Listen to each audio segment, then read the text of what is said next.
Et bonsoir à tous ce dimanche, merci d'être avec nous pour cette 13e émission déjà. Et nous allons bien sûr retrouver Jean-Marie. Bonjour Jean-Marie Platé, président de la BACV. On va tout éclairer, on va bien t'éclairer pour le début. Voilà, on est en direct, 13e émission.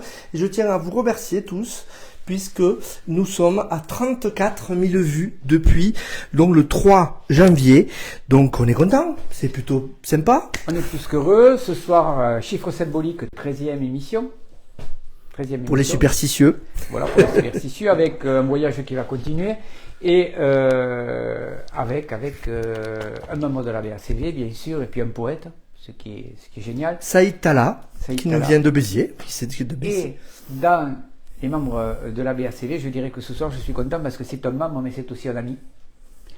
Et un ami 25 ans, je crois que tu le connais. 25 ans qu'on se connaît. Et effectivement, Laurent, eh bien, il a été toujours présent. Laurent Vassallo. Laurent Vassallo, quand j'ai cité la création, souvent je cite la création de la BACV, nous étions deux, Le second, c'était Laurent. C'était lui. Quand je parle de la création de la MEAPI, donc de la Maison européenne de l'artisanat et des projets innovants, celui qui a été chercher l'argent à l'Europe et qui a créé, qui a donné de ses deniers et de son temps, c'est Laurent Vassallo. Quand je parle de l'Union nationale des propriétaires immobiliers, l'UNPI, le président, Laurent Vassallo, professeur d'université, spécialisé Oui, présentez-le un petit peu déjà. Voilà, comment on peut le présenter? Il a plusieurs cordes à son arc. Il a énormément de cartes. Et entre autres, il est le président de HLB, l'agence immobilière sociale, qui fait un véritable carton et qui surtout va de pair avec cette action que nous avons eue sur Béziers. Elle est sur Béziers, cette Sur Béziers. Au-delà, moi, avec toute la partie, je dirais, entrepreneuriale sur le centre-ville, mais lui aussi, et il n'y a pas que Béziers, sur toute la partie lutte contre l'habitat indigne. Et ça, je trouve que c'est quelque chose de formidable. Alors, il y aurait beaucoup à dire sur Laurent, mais je ne vais pas faire l'émission dessus.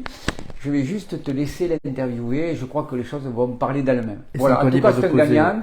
C'est quelqu'un qui va jusqu'au bout des choses, qui est un peu différent de moi, dans le sens où lui, il le prend plus calmement. Moi, tu sais que je suis un guerrier, au fond. Vous vous complétez bien, les contraires s'attirent.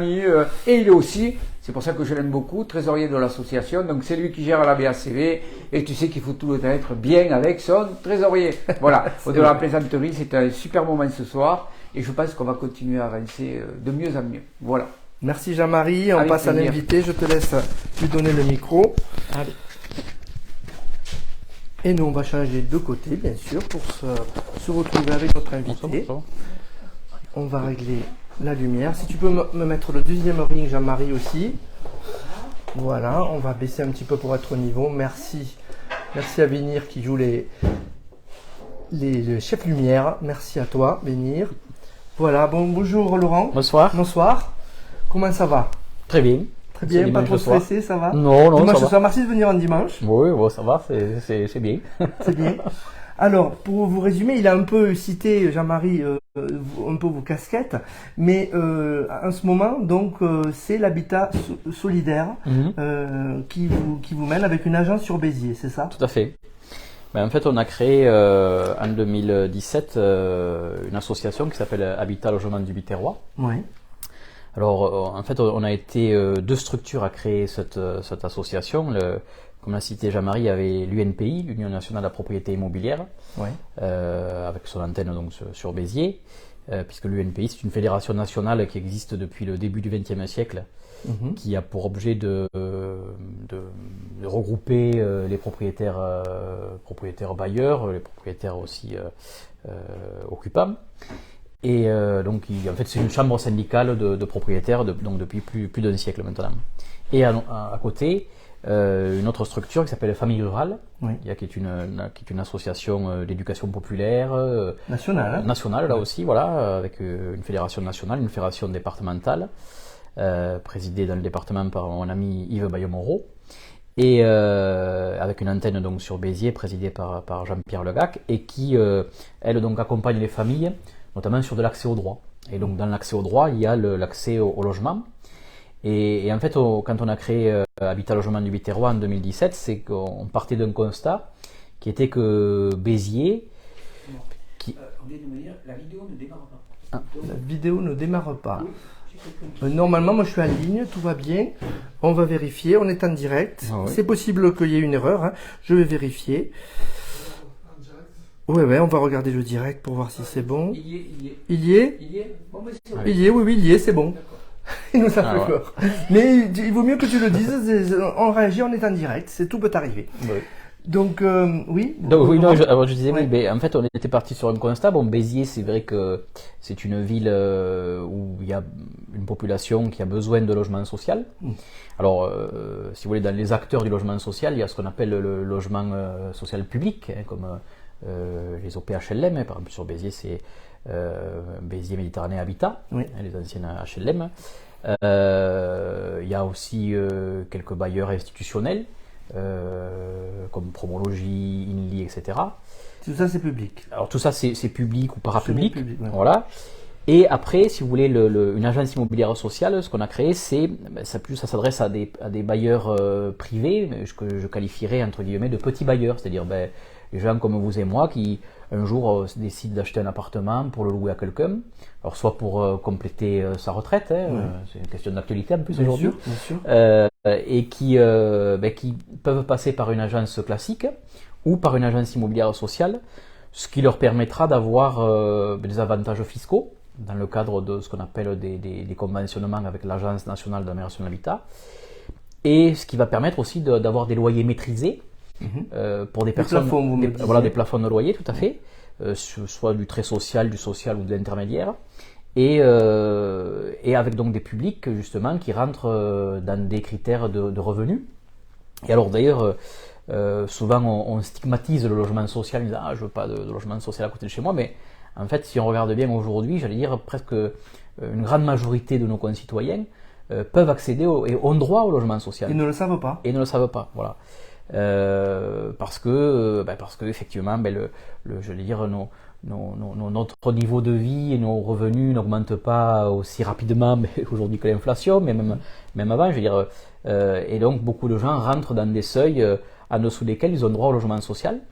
Et nous, ce qu'on essaie de faire, justement, c'est de faire cohabiter à la fois un propriétaire qui souhaite avoir un logement, une location sécurisée, parce que derrière, il y a quand même des sécurisations par exemple le dispositif Visal d'Action Logement qui permet donc de faire une prise en charge, une caution, enfin des garanties de loyer, des garanties de loyer impayées gratuites, ou d'autres par des assurances classiques, et en même temps d'avoir des propriétaires sécurisés et des locataires qui eux vont trouver aussi un habitat digne, qui soit accessible.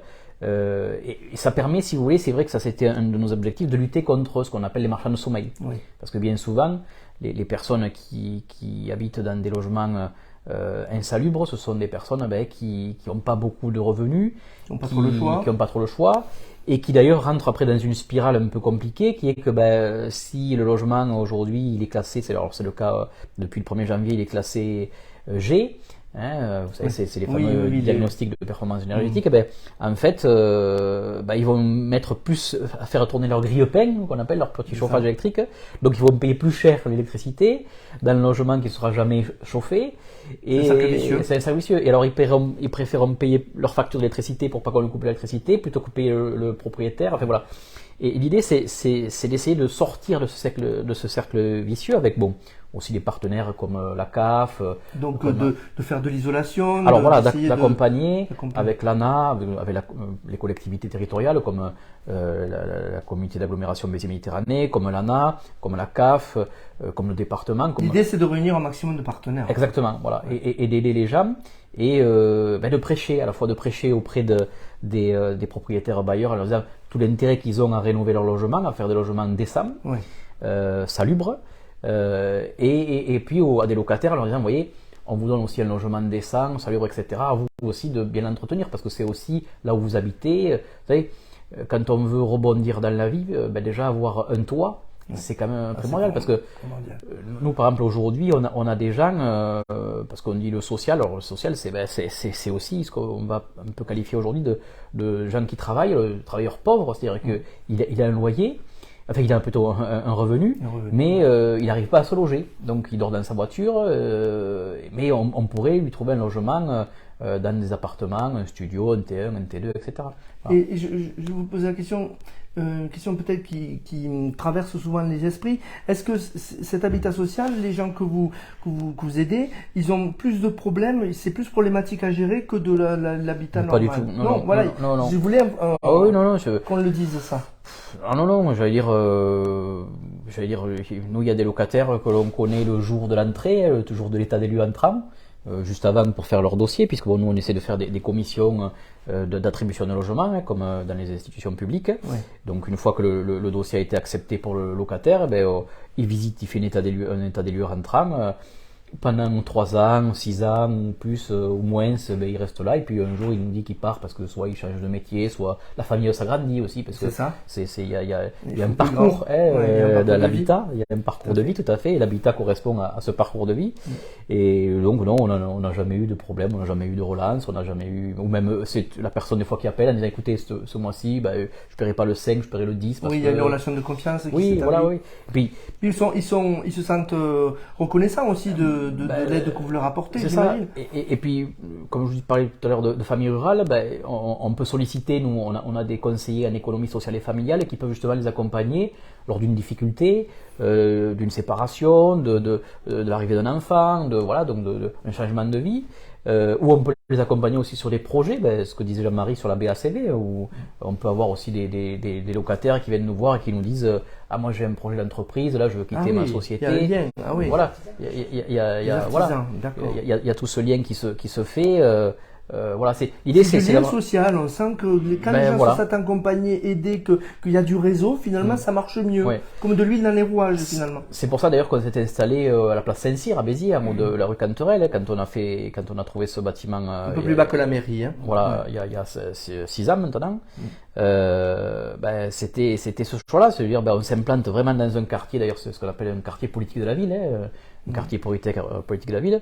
Pour toucher cette population c'est des quartiers populaires où tout le monde se fréquente, où il y a des écoles, il y a des crèches, il y a des centres sociaux. Ça vit. C'est voilà, pas dortoir, ça vit. Voilà, exactement. Et l'idée, c'est voilà, vous savez, moi, comme dit Jean-Marie, moi, j'enseigne à l'université tout ce qui est développement durable depuis 25 ans. Vous étiez précurseur, alors c'était bien avant qu'on en parle autant aujourd'hui. Déjà, à l'âge de 15 ans, j'étais au collège avec un copain, on faisait des conférences sur le réchauffement climatique, vous voyez, c'est des années 87-88, vous voyez. Oui. On n'en parlait pas, c'était on en parlait peu, on était mais les scientifiques alertaient déjà. Voilà, oui, tout à fait. Et donc moi j'aime bien le mot d'écosystème. Et si vous voulez, pour moi, un quartier c'est un écosystème, c'est-à-dire que y a les êtres humains qui sont les cellules et tout ça, ça vit. Il faut le mettre en harmonie, il faut éviter justement que la maladie, que la gangrène s'y mette. Il faut un chef d'orchestre un peu. Voilà, alors chef d'orchestre. Après c'est pas du tout ma prétention, mais c'est plutôt d'essayer d'aider. Voilà, comme dans l'organisme, il y a des globules blancs. Jouer sur les équilibres. Hein, exactement, oui. C'est un équilibre, c'est ça. Et c'est ce que vous dites, ça c'est important parce que moi j'ai toujours considéré que l'espace public conditionnait l'espace privé et vice versa. C'est-à-dire que si on a un espace privé, c'est-à-dire un immeuble, une copropriété, etc., où ça se passe bien chez les gens, entre les gens, l'espace public qui est devant, l'espace public c'est quoi? C'est la rue, c'est une place, c'est voilà. Il découle de l'espace privé. Voilà, ça va bien se passer, ça va bien se passer. Et vice versa, si l'espace public est propre, est joli, est entretenu, etc. Pareil dans l'espace privé, ça va bien se passer parce que les gens ils vont s'investir dans leur quartier, vous voyez. Ils vont être contents. Ça c'est un travail qu'on a fait justement avec la BACV de ce qu'on a fait sur Saint-Jacques par exemple, c'est Saint-Nazaire, c'est de s'approprier son quartier. Vous voyez, il y a un travail qu'on avait fait, ça c'était à l'époque avec mon épouse sur les arènes romaines. Les arènes romaines qui sont situées au cœur du quartier, quartier Saint-Jacques. Quand elle a eu l'idée c'était il y a plus de 10 ans maintenant, de lier, si vous voulez, à la fois les vieilles pierres, les vestiges des arènes romaines avec la réalité augmentée, c'était pour montrer, et en premier aux jeunes du quartier, voilà où ils vivent. Ils vivent sur les vestiges des arènes romaines, qui ont été récupérées. Ça s'approprie leur histoire, finalement. Exactement, pour être fiers de leur quartier. Voilà. Et ça, c'est un travail aussi qu'on a aujourd'hui avec Famille Rurale, qu'on continue, puisque c'est un beau projet, et on essaie de le développer encore plus. Voilà, que aussi bien on s'approprie son quartier, et on le fait partager. On le fait partager aux touristes, on le fait partager aux nouveaux arrivants, voilà. Donc, et c'est vrai que c'est un gros travail qu'on a fait. Comme je dis, la BACV, c'est dans cet écosystème. Famille rurale, UNPI, HLB, etc. Alors c'est pas tous les jours facile parce que je dis pas qu'au début on prêchait dans le désert, mais le monde est aussi assez individualiste, chacun est un peu chez c'est un peu ça aujourd'hui. C'est moins qu'avant où il y avait les places de village, il y avait la chaise devant la porte, il n'y avait pas la télé. C'est ça. Je parle d'un temps des grands. On a un téléphone où on est scotché. Moi j'ai mes élèves scotchés. D'ailleurs je leur dis arrêtez votre TikTok là, ou sinon vous allez venir toquer. Est-ce que vous arrivez justement à impliquer à impliquer ces gens et quelle est la recette pour humaniser tout ça? La recette, alors je sais pas, en fait, j'essaie plusieurs recettes. Parce je pense pas qu'il y ait une seule et même recette, mais non, oui, je pense qu'il y a une recette par génération, il y a une recette, moi Faut être à l'écoute. Oui, voilà, je pense, voilà, c'est un premier élément, c'est être à l'écoute, c'est être à l'écoute. Je crois que, il faut entendre les gens, il faut expliquer, il faut, entrer en relation avec eux, vraiment. Oui, c'est vrai. Vous savez, moi, je suis, vous savez, il y a Albert Camus, c'est un auteur que j'aime beaucoup, qui a écrit le mythe de Sisyphe. Vous savez, Sisyphe, c'est celui qui pousse son rocher, voilà, et puis le rocher, il redescend, et puis il est là, et puis. C'est incessant. Exactement. et moi, j'aime bien cette phrase de Albert Camus à la fin du mythe de Sisyphe qui dit, il faut voir Sisyphe heureux. Et ben c'est un peu ça. C'est que, notre vie, c'est un peu ça. C'est parfois répétitif, mais, il faut essayer de trouver la joie dans cette répétition, dans le partage. C'est de monter le rocher, il est content de monter le rocher. Voilà. Et même si les dieux le font redescendre, il faut le remonter, voilà. Et puis demain passer la main à un autre qui montera le rocher. Mais il faut faire soi dans la joie et l'allégresse. Et ça, c'est votre mission. Qu'est-ce qui est au cœur de ce que vous faites justement? Qu'est-ce qui vous guide au fond? Je pense que ce qui me guide, c'est peut-être que j'ai beaucoup d'empathie pour les gens. Ouais. Alors je sais que vous allez me poser tout à l'heure la question, mes qualités, mes défauts. Alors c'est peut-être un ne répondez pas, répondez pas. Je vous ai donné les questions. Excusez-moi. C'est pas grave. J'ai pas révisé. Spontané, ça ira. Oui, c'est l'empathie, c'est essayer d'essayer de trouver des solutions aux problèmes des gens. Alors des fois d'ailleurs à la carte on essaie d'en trouver, et puis bon, des fois d'ailleurs on se met soi-même dans des situations délicates parce qu'on aimerait tellement aider les gens, et puis bon, c'est parfois difficile. Mais bon, l'idée c'est quand même, voilà, de se dire que, si je reviens au logement social, à l'idée d'HLB au départ, c'était, voilà, d'aider les gens, voilà, d'essayer dans nos mesures, nos moyens, de dire il y a des solutions, il y a de l'accès au droit qui doit se faire, il y a informer, accompagner, et puis voilà, et puis les mettre, voilà, dans cet écosystème, et qu'ils soient bien dans cet écosystème. Et pour se rendre compte, combien de familles vous aidez à peu près à l'année? Alors aujourd'hui, on gère à peu près 170 logements sur l'Hérault, bon, essentiellement sur l'Ouest Hérault. Là, on va très certainement partir sur l'Aude, puisqu'on est appelé par les autorités de l'État dans l'Aude, pour aussi ouvrir une antenne. Donc on est essaime un peu, ça fait un peu. On essaime, bon. Encore une fois, on n'est pas là, on n'est pas non plus dans une démarche de développement à outrance. On est une structure associative. Aujourd'hui, il y a 2 salariés. Mais il y a le besoin. Si on vous demande, c'est qu'il y a un manque. Il y a le besoin. Et puis c'est vrai qu'il y a un énorme potentiel qui est aujourd'hui le fait la rénovation du patrimoine des gens. Alors quand je dis le patrimoine, c'est pas uniquement le patrimoine, le joli patrimoine qu'on voit dans nos hôtels particuliers, c'est sa maison qu'on veut louer, son appartement qu'on veut louer, c'est ça. Et là aujourd'hui, dans le cadre justement de la lutte contre le changement climatique et aussi des économies d'énergie, parce que on est assez impacté, même si la France est un peu à l'écart de ce qui se passe en Angleterre notamment, mais il y a peut-être tout ce questionnement à poser sur comment on peut rénover son bâti. Et ce questionnement, je trouve, il n'arrivait pas. Il y a des années, on ne se posait pas la question, on construisait, on n'isolait pas, à moindre coût, quoi. Oui, c'était un peu ça. C'est que je pense qu'aujourd'hui, ce qu'il faut dans l'acte de construire. Alors bon, je suis pas architecte, hein, je prétends pas l'être, mais je pense que, mais ça commence à être enseigné, ça commence à se retrouver. C'est on construit pour qui? Voilà. On construit pas pourquoi. C'est-à-dire qu'en fait, dans ce qu'on construit, après on met des gens, on met des humains, on met une personne, 2 personnes, un couple, une famille. Voilà. Des histoires de vie, comme vous disiez. Exactement. Voilà, c'est ça. C'est que c'est sûr qu'aujourd'hui la construction, c'est beaucoup de normes, beaucoup de réglementations.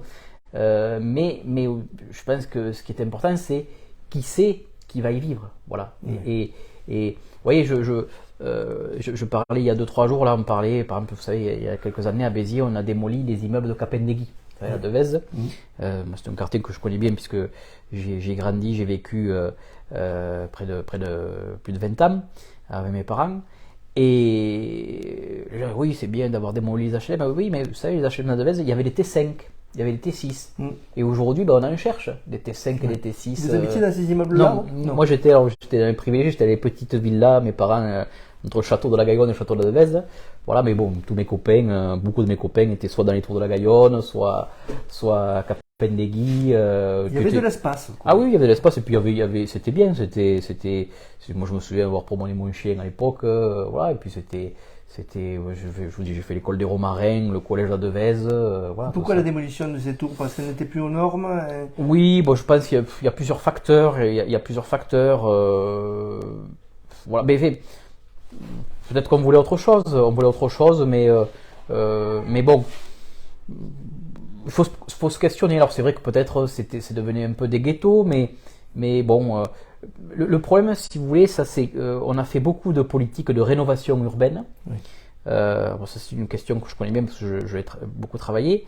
On a fait beaucoup de rénovation urbaine, mais où on s'est intéressé à l'urbanisme et pas forcément aux gens qui vivaient. C'est-à-dire que s'intéresser à quoi au lieu de s'intéresser à quoi? Si vous voulez, c'est toujours, à mon avis, il faut toujours partir des gens. Il faut pas partir du geste, comment dire. Donc les gens, ils ont besoin d'être bien dans leur appartement. Oui, parce qu'il y en a qui étaient très bien à Capendegui, il y en a qui étaient très bien dans leurs immeubles, etc. Et il y a 40 ans de vie pour certains, 50 ans de vie, voire plus. Voilà. Ce qu'il faut, je pense que c'est un peu sur quoi nos politiques publiques ont péché.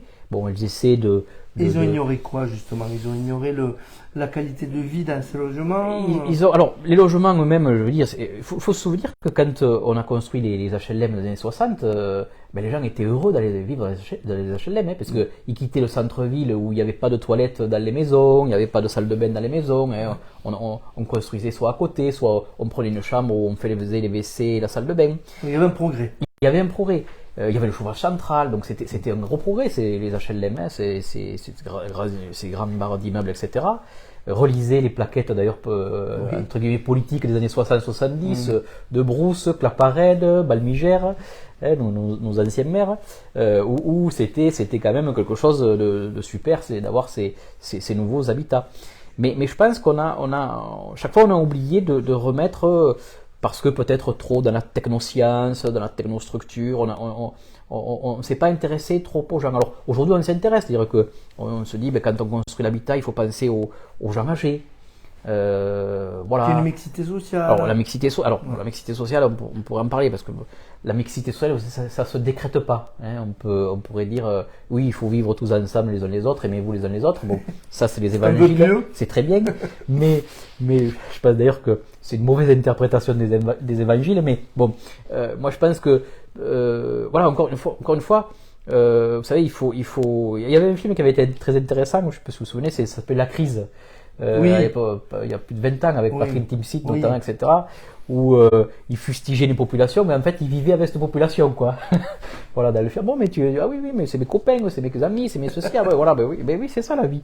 La vie, c'est ça, c'est des rencontres, c'est le quartier, c'est de la vie. Moi, je vois quand j'amène notre fille à l'école, ben je vois des gens que j'aurais pas côtoyés ailleurs, quoi. Voilà, on se dit bonjour, on a fait c'est riche, hein. la kermesse, voilà, mais il y a de la diversité, voilà, et cette diversité, elle s'est faite parce que notre fille elle était inscrite à telle école, voilà, et elle aurait pu faut pas la refuser, cette diversité. Non, voilà, il faut pas tous pareil, c'est pas forcément non, c'est pas du même milieu. Non, et puis la pensée unique, c'est encore pire.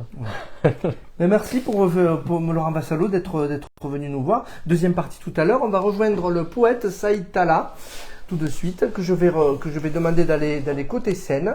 Voilà. Et je vais récupérer votre micro pour le lui donner. Voilà, je vais juste. Voilà, c'est bon.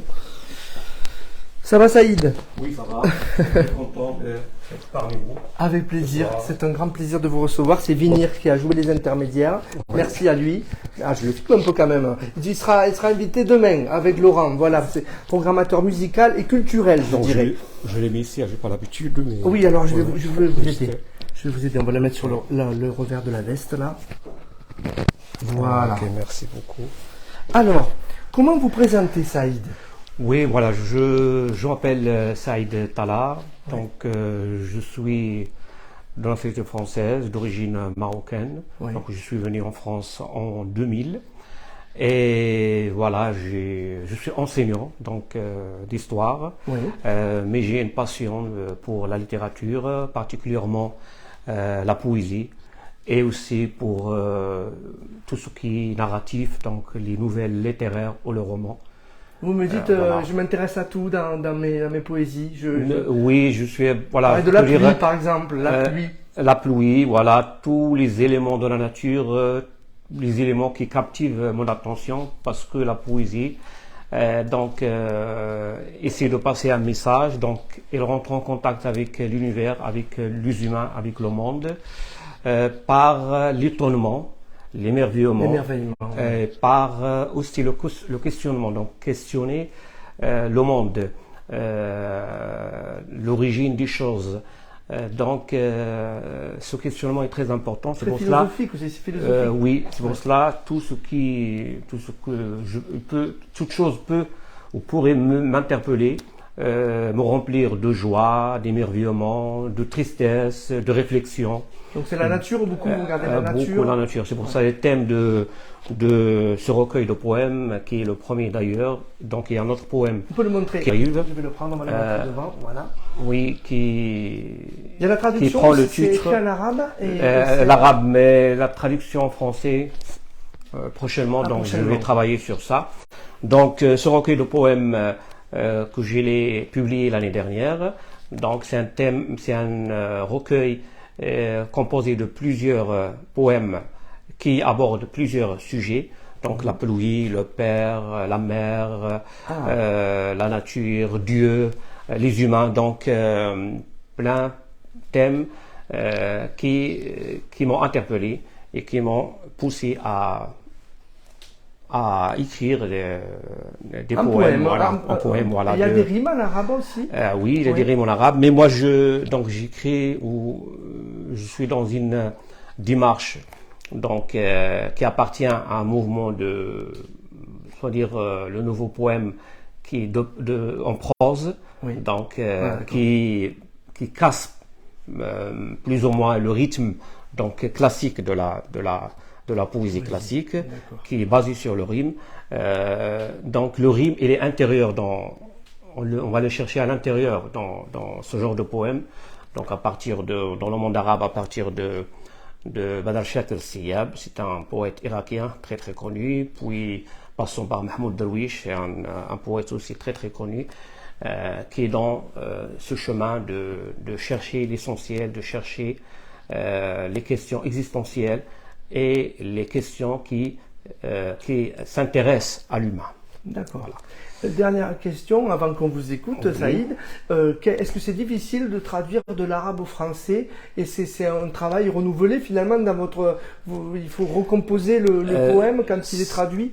C'est vrai que déjà on dit que la traduction, elle n'est pas fidèle elle est jamais fidèle au texte. Oui. Donc c'est une trahison même du texte. Mais on n'a pas notre choix que de traduire. Et moi, j'ai la chance de maîtriser les deux langues, l'arabe et le français. Puis vous êtes le même auteur. Souvent, les traductions, ce n'est pas le même auteur quand non, quand tu traduis, c'est un autre travail à faire. Donc, le français et l'arabe. Donc, j'ai la chance. L'arabe, c'est ma langue natale. C'est l'arabe qui m'a choisi. Mais moi, j'ai choisi le français parce que je trouve que le français, c'est une langue très, très riche et très généreuse parce que je pense Eric, je me rappelle pas bien de l'auteur qui a fait un livre de Léments immigrés, et pas que la langue française, c'est une langue riche, généreuse, parce que elle est composée de plusieurs langues qui ont participé à l'enrichissement de la langue française. Langue italienne, langue arabe, anglaise, donc c'est une langue ouverte. Et moi, j'étais toujours admirateur de la littérature française, les textes de Victor Hugo, de Baudelaire, de Rimbaud, de Stendhal, passant par Paul Éluard, Aragon. Camus tout à l'heure, on citait Camus. Albert Camus, bien sûr, et jusqu'à Christian Baumin, qui est décédé récemment. Donc, la littérature française, c'est une littérature vraiment qui m'a beaucoup impressionné. Donc, c'est pour ça c'est vrai que j'écris en arabe, mais j'écris parfois en français aussi. C'est pas des poèmes, mais des textes en prose. Dans le poème à sa naissance en arabe et après traduit Après, je en travaille français. sur le français. Et même parfois, je peux écrire en français sans passer par l'arabe. Mais pas dans la poésie, des nouvelles littéraires ou des discours que je faisais auparavant et que je peux le faire même aujourd'hui. Voilà mon rapport avec la langue française et la langue arabe. J'ai de la chance voilà. Donc on va écouter vos poèmes, ça y est. Donc vous allez les dire en arabe, en portion, et à la traduction juste après. On fait comme ça. Donc j'ai choisi un poème qui parle de l'hiver. Oui. Parce que je trouve toujours l'hiver c'est nostalgique, c'est mélancolique. Mélancolique, tout à fait. Et donc je vais lire en arabe et après je fais la traduction en français. Vous écoute. ابتهالات مطرية. يا مطر، يا لون الحزن ورعشة الأمل، يا انبعاث الأشجار من وطن الطفولة، يا أنشودة سكرى بشوق أحلام تغازل القمر. أنا اليوم حزين، نشوان وحزين. أنا البارحة حزين، نشوان وحزين. أنا مذ عرفت وجهك الثقيل سيدي، أراوح هائما بين ضفتين. ها هي دموع الصبا، ها هي دموع الصبا أذرفها سيدي، وأنسى أني فيك كهل لا يسعفه حر الوقت بالحنين.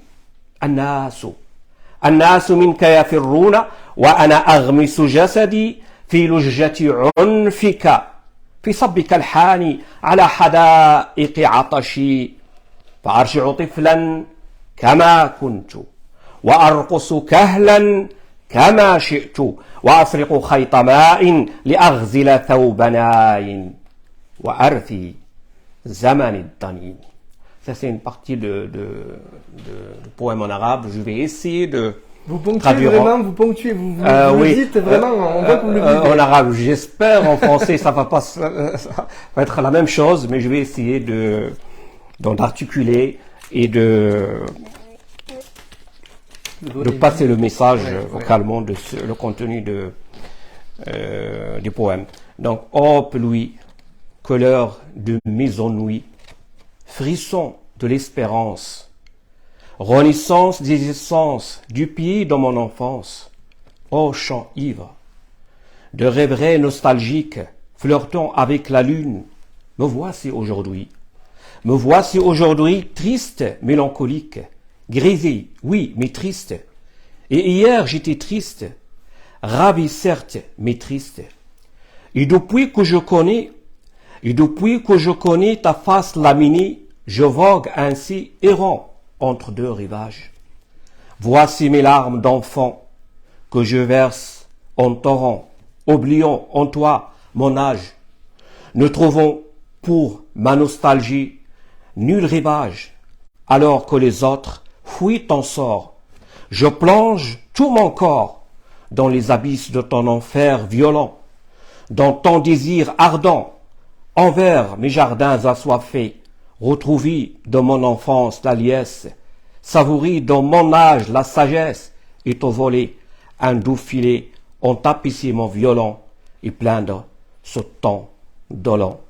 Ô temps, ô dame pluie, je suis épuisé de ces joies déguisées, je suis vraiment lasse de tant d'étiquettes et des cités, ô l'élégance factice maquille les vivants en acteurs des scènes de la vie. Comme je m'ennuie de cette torpeur et de ce temps à la splendeur faussement chantée par des bourbadiers anéantis par un simple tonnerre, s'agenouillant au moindre éclair, tout transi par la peur de l'eau. Mérite-t-il qu'on leur tire chapeau? Voilà. Très bien écrit, bravo. Merci Saïd. Merci à vous. Et merci de cette double culture que vous portez. Merci, et c'est une chance. qui est belle. Merci. Merci à vous. Merci beaucoup. On va retrouver notre invité, l'invité qu'on a retrouvé tout à l'heure au début de l'émission. Hop, je pousse le chat qui est sur le canapé. Voilà. Je vais récupérer le micro. Merci beaucoup. Je vous le redonne, Laurent. Voilà. Hop, comme ça. On est bon. Merci Vinir. Super, impeccable. Voilà, alors avec le questionnaire à l'après-vert, que je vous ai un peu cité tout à l'heure, ça impressionne, mais vous allez voir, vous avez trouvé les réponses. Pas de souci. Souvenir marquant, Laurent, de 2022.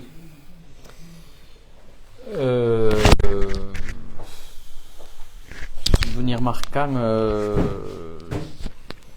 2022, je pas comme ça, après, oui, alors il y a un événement un peu international dramatique, c'est le jour où on se lève le matin, je crois que c'était le 24 février, où on apprend qu'il y a une guerre, qui est une invasion de l'Ukraine par la Russie, quoi. Voilà, ça c'est vrai que c'est...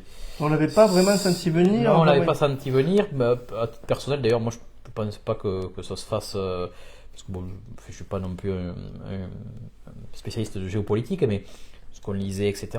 Et c'est vrai que ça je pense que c'est assez traumatisant, quoi. Je pense d'ailleurs que, si vous me permettez, je pense que depuis 2 ans, on vit beaucoup depuis le Covid. Des choses qu'on ne passait pas vivre. Très traumatisantes, et je pense qu'il va falloir que nos cerveaux s'adaptent, que ça va être un gros travail d'avenir. On pense que tout est acquis, mais en fait non, on peut perdre on peut tout perdre. Ouais. Je pense que nos sociétés, notamment européennes et occidentales, elles étaient assises et même nous, la France, on était assis sur beaucoup de choses, beaucoup de certitudes. Oui. Et c'est vrai que peut-être l'année 2022, c'est l'année où les certitudes, on se les prend en pleine figure et on se dit non, c'était pas ça. Mais il faut sortir de nos habitudes. Il faut s'adapter. Alors je vais vous citer, en fait, je lisais un ouvrage du pape François, qui s'appelle Petit traité de joie intérieure, et qui finit en disant, qui critique un évêque en disant oui, avec le Covid, les gens vont perdre l'habitude d'aller à la messe. Et ça a énervé le pape François, que cet évêque dit ça, en disant mais si les gens vont à la messe par habitude, c'est plus la peine qu'ils y aillent. Et j'ai trouvé ça très sensé, et je pense que la question qu'on peut se poser aujourd'hui, c'est de se dire pourquoi on fait les choses. Voilà. Et je pense que le Covid, tout ça nous a interrogé en disant mais est-ce qu'on faisait beaucoup de choses par habitude, et quelque part par habitude il faut arrêter de les faire. Et il faut le sens de tout ça, le sens de ce qu'on fait. Dans chaque émission, Jean-Marie, on en parle. Le Covid a changé, on a réfléchi, on a fait autre chose. Vraiment, ce Covid, parce qu'il est providentiel, quoi, dans les vies de... il a fait beaucoup de malheur aux certaines familles. Hein. Personnellement, il a fait réfléchir beaucoup de monde. Mais voilà, il faut surmonter tout ça. De toute façon, la vie, c'est surmontable. C'est la résilience. Il faut accepter, se résilier, mais ne pas se résigner. Parce que la résilience, c'est pas la résignation. Le plus grand souhait, Laurent, pour 2023 que ce soit pas 2022, que ce soit différent. Oui. Moi, j'espère la joie, la paix. Voilà, je pense que ça, c'est un souhait aussi bien à titre personnel que la paix sociale, la paix internationale, régionale. Voilà, c'est ça, c'est que j'allais dire qu'on retrouve un équilibre, mais sans peut-être justement que cet équilibre soit l'habitude, non. Peut-être qu'on en retrouvera un, mais différent de ce qu'on a connu avant. Exactement. Ce qui vous émeut le plus en ce moment, Laurent? Il y a beaucoup de choses parce que en fait, au fond de moi, je suis un très grand sensible. C'est pas négatif. Hein. Mais non, il y a beaucoup de choses qui m'émeuvent. Vous parlez des gens quand vous êtes en empathie. Des fois la détresse, le chagrin, voilà, ça me touche. La solitude. C'est de se dire comment, oui, voilà, c'est un peu tout ça. Ça me, voilà, ça m'émeut, oui. Voilà. Et ce qui vous énerve le plus en ce moment, Laurent? Alors après, c'est le brouhaha, le blabla qui ne sert à rien. Oui, L'agitation. L'agitation, les pseudos, la pensée unique, tout ça, c'est des ça ne sert à rien. Plus que ça m'incolore, en fait, ça me fatigue. Chanteur ou artiste préféré? Ah. Alors, quelle génération vous allez prendre? Ah ouais, je pourrais pas les années 80, moi, mais non, après, artiste, après, il y a tiens, si, allez, on va sortir des sympathiques. Moi, je veux dire, l'artiste Bach. Bach. Ah. Ah oui, parce que un classique, un grand classique. Oui, parce que Bach, moi, quand j'écoute du Bach, pour moi, j'entends du divin. Ah ouais. Bach, c'est divin. Alors, et pas forcément d'ailleurs dans une église ou une cathédrale quand j'entends. Quand j'écoute Bach, je me dis, mais il a été touché par le doigt de Dieu, ouais, je sais par pas la quoi, grâce. mais Ouais. voilà, mais voilà, c'est alors voilà. Après, bon, sinon après les artistes, oui, il y a c'est chanteur ou artiste, mais pas artiste forcément. Ça peut être un acteur, ça peut être un peintre, ça peut être. Ouais, non. Ouais, je vais rester sur Bach, c'est plus facile. Le film préféré, ça, le film. Alors là, je fais. Moi, j'adore les films de Louis de Funès, alors. Ah, mais c'est pas le premier qui nous dit ça, c'est le deuxième. Voilà, ouais. le grade David de B3K nous disait Louis de Funès. Voilà, ouais. Ce qui vous surprend le plus, juste parce qu'au moins on riait à l'époque. Voilà. Parfois, même si c'est un peu potache, moi j'ai de bon cœur. J'ai revu la Lola Cuisse là il y a quelques semaines là, je ris encore. C'est important de rire. Oui. En ce moment. Ce qui vous surprend le plus comme qualité chez quelqu'un. Quand vous découvrez cette qualité, vous êtes content, vous êtes heureux. L'écoute. Je suis toujours, je suis très heureux quand je vois quelqu'un qui écoute plus que moi. Voilà, moi ça me stupéfait. Je suis très. C'est la base de tout l'écoute pour vous. Ça amène à l'empathie, ça amène à la compréhension, à l'échange. Oui, et puis ça peut résoudre des problèmes aussi. Ça peut. Je sais pas si dans une autre vie j'aurais dû faire psychologue ou je sais pas quoi, mais oui, moi voilà, l'écoute c'est une valeur première parce que déjà l'écoute c'est, vous savez, on dit la parole d'argent, le silence est d'or, donc voilà, l'écoute. Le plus marquant comme souvenir dans votre vie, souvenir le plus marquant. Il y en a beaucoup, il y en a beaucoup. C'est déjà la naissance de ma fille. Parce que les enfants en général, ça transforme la vie. C'est marquant. Quand j'ai rencontré la première fois mon épouse aussi, avant qu'elle soit mon épouse d'ailleurs, quand je l'ai rencontré la première fois. Après, on a des souvenirs d'enfance.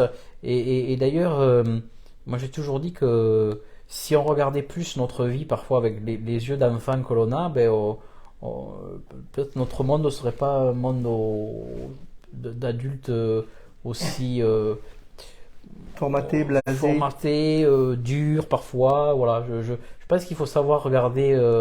Vous savez, moi aussi, une expérience il y a 2 jours, j'ai amené ma fille et sa copine au plateau des poètes.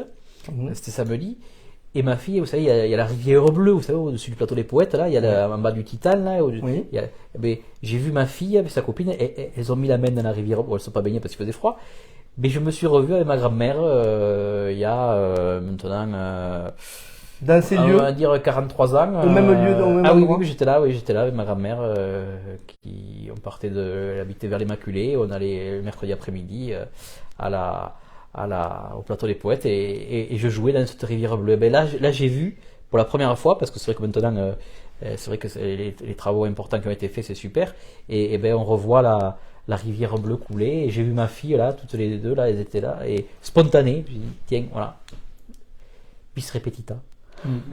Mais vous étiez riche de ce que vous aviez vécu et qui vous remettait. Ça m'a ému. Oui. Madeleine de Proust, un petit peu. C'est ça. Ce qui vous obsède, Laurent, au quotidien. La chose vraiment à laquelle vous faites attention tout le temps. D'essayer de bien faire. Mais c'est compliqué. D'essayer Oui, de bien faire on pour peut moi pas et pour toujours les bien autres. faire. Ben Ouais. non, mais c'est d'essayer de bien faire et parfois on se trompe d'ailleurs. Malgré les bonnes intentions, Oui. on dit l'enfer est pavé de bonnes Exactement. intentions. Parfois. Une de vos qualités. Ben, je disais tout à l'heure, bon, l'écoute, l'empathie.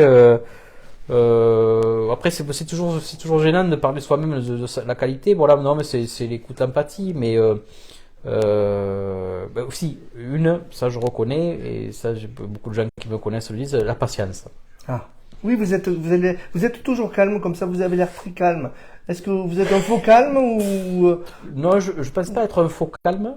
Je suis un vrai calme. Bon, après, je peux me mettre en colère parce que parce que je vois une injustice, je vois un Voilà. désordre, voilà. Cette Non, colère. mais j'ai jamais été, oui, j'ai jamais été, non, non, je reste calme et patient et j'essaie de. Ça, c'est un atout, ça.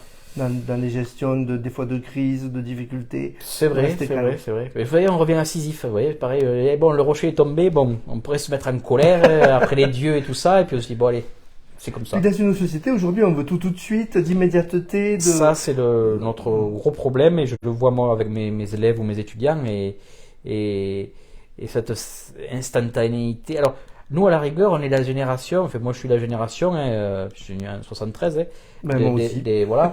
Donc, on est la génération où on a connu les 3 chaînes de télévision, et quand on zappait, on avait 3 chaînes à zapper. Donc, On zappait peu. on zappait peu, voilà, voilà.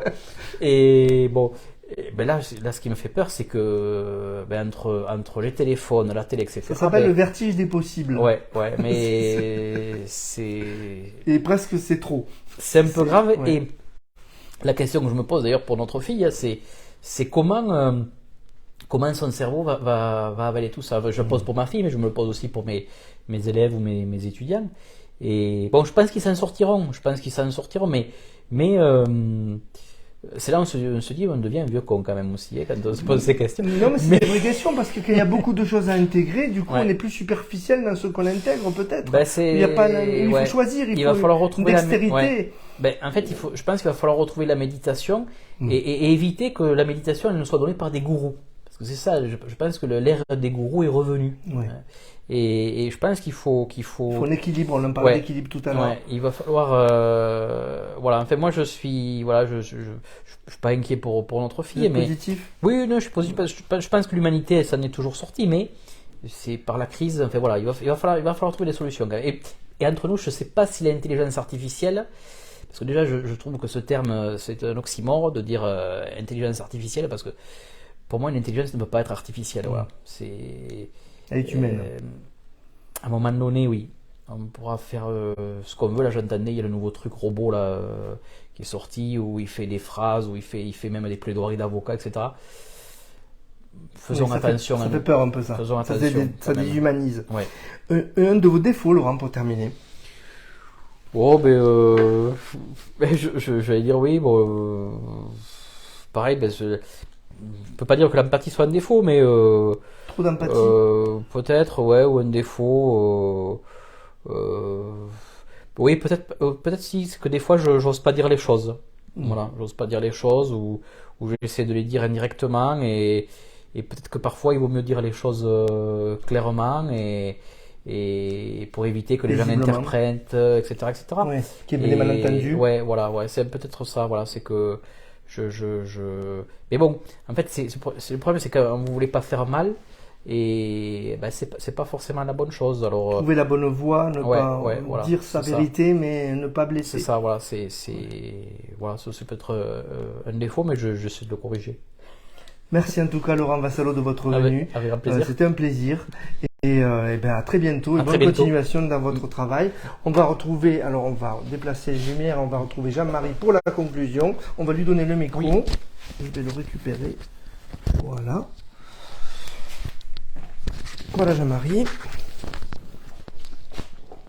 Pour la conclusion donc de cette 13e émission avec Laurent Vassallo et le poète Saïd Talla, qu'on remercie aussi d'être venu.